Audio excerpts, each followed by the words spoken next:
আসসালামু আলাইকুম, welcome back to my channel Sumi রান্নাঘরে সবাইকে স্বাগতম। তো প্রতিদিনের মতো আজও নিয়ে এলাম নতুন সুন্দর একটা নাস্তার রেসিপি। তো আজ করব পটেটো বলের রেসিপি। তো ভিডিওটা না কেটে সম্পূর্ণ দেখার অনুরোধ রইল। তো চলুন বন্ধুরা, আজকে রেসিপিটি শেয়ার করা যাক। তো এখানে আমি 5টা আলুকে ছুলে নিয়েছি। আর এদিকে জলটাও নিয়ে নিলাম একটা বাটির মধ্যে।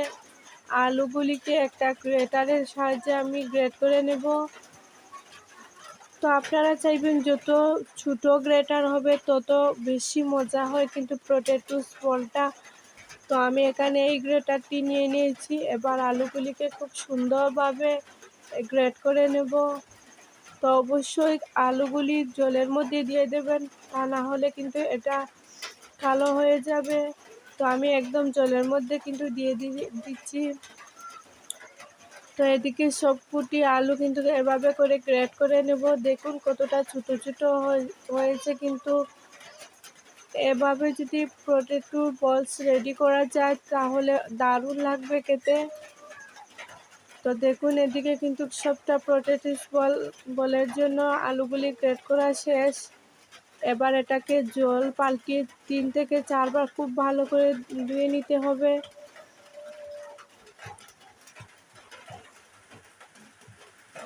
তো এটাকে খুব সুন্দরভাবে হাতের সাহায্যে চেপে চেপে কিন্তু আলুগুলি থেকে অতিরিক্ত জলটা ফেলে দিতে হবে, একদম আলুর মধ্যে যাতে জলটা না থাকে। তো খুব সুন্দরভাবে চেপে চেপে কিন্তু জলটা ফেলে দিয়েছি।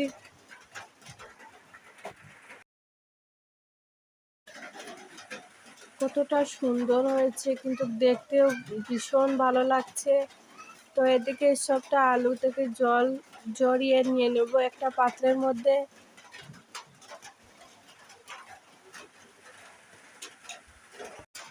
এতে অ্যাড করে দেব পেঁয়াজ কুচি। তো এখানে আমি পেঁয়াজটা কেটে দেইনি, একদম গ্রেটার দিয়ে সামান্য একটু গ্রেট করে দিয়েছি। আপনারা চাইলে পেঁয়াজটা স্কিপ করতে পারেন। তো এদিকে দিয়ে দিলাম 1 চা চামচের মতো হলুদ গুঁড়ো কালারের জন্য, আর দিয়ে দিলাম 1 চা চামচের মতো কাশ্মীরি লাল লঙ্কার গুঁড়ো, আর দিয়ে দিলাম গোলমরিচের গুঁড়ো। তারপর সামান্য একটু চাট মশলাও দিয়ে দিলাম, আর সঙ্গে দিয়ে দিলাম একটু জিরে গুঁড়ো।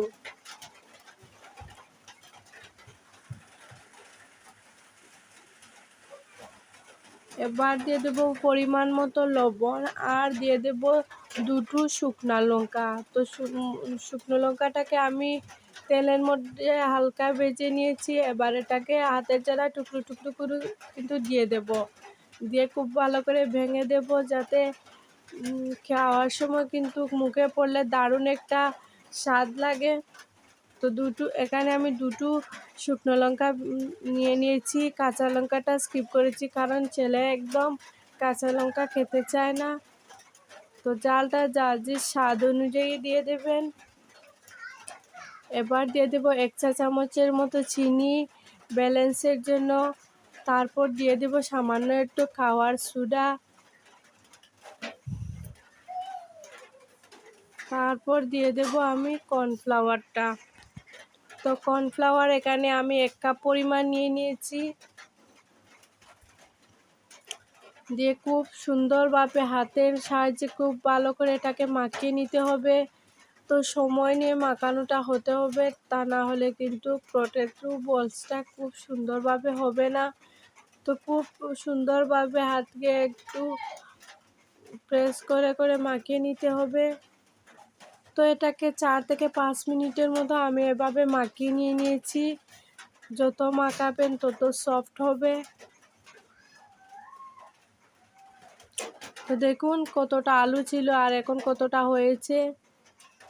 এবার হাতের সাহায্যে এটাকে গোল করে আলুর মধ্যে যে অতিরিক্ত জলটা আছে সেটা ফেলে দেব, দেখুন। আর এভাবে গোল গোল সাইজ করে পটেটো বলগুলি আমি রেডি করে নেব। তো এদিকে ফ্রাই প্যান বসিয়ে দিলাম, এবার তেল দিয়ে দিলাম। তেলটা গরম হয়ে গেলে আমি এক এক করে পটেটো বলগুলো এখানে দিয়ে দেব।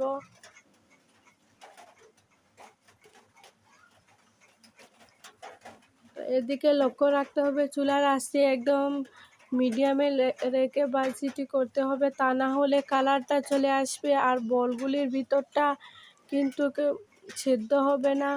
তো চুলার আঁচটি তো এক এক করে পটেটো বলগুলো দিয়ে দিলাম আর খুব আস্তে আস্তে এটাকে কিন্তু উল্টে দিতে হবে, তা না হলে পটেটো বলগুলো ভেঙে যেতে পারে।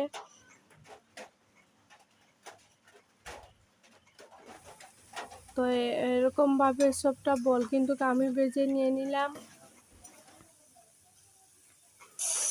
তো বলগুলির মধ্যে কিন্তু ব্রাউন কালার চলে এসেছে, ভাজাটা কমপ্লিট। এবার এক এক করে সবটা বল ভেজে নেব আর একদিকে এটাকে উঠিয়ে নেব।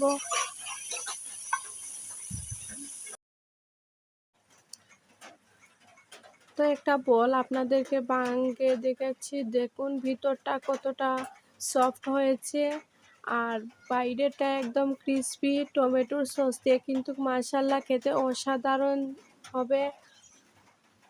তো একটা ভেঙে দেখাচ্ছি আপনাদেরকে উপরটা কতটা ক্রিসপি হয়েছে, ভীষণ সুন্দর একটা রেসিপি। তো এটাকে পরিবেশন করে নেব টমেটোর সস দিয়ে। তো পরিবারের সবাই ছোটো থেকে বড় সবাইকে কিন্তু বলবে অসাধারণ হয়েছে। তো রেসিপিটি তোমাদের কাছে কেমন লেগেছে অবশ্যই কমেন্টে জানাবেন আর পুরো ভিডিওটা দেখবেন। তো ভালো লাগে একটা লাইক দিয়ে যাবেন আর যারা চ্যানেলটা সাবস্ক্রাইব করেনি অবশ্যই একটা সাবস্ক্রাইব করে দেবেন। তো দেখা হবে নতুন কোনো ভিডিওর সাথে, ততক্ষণ সবাই ভালো থাকুন, সুস্থ থাকুন, আল্লাহ হাফেজ।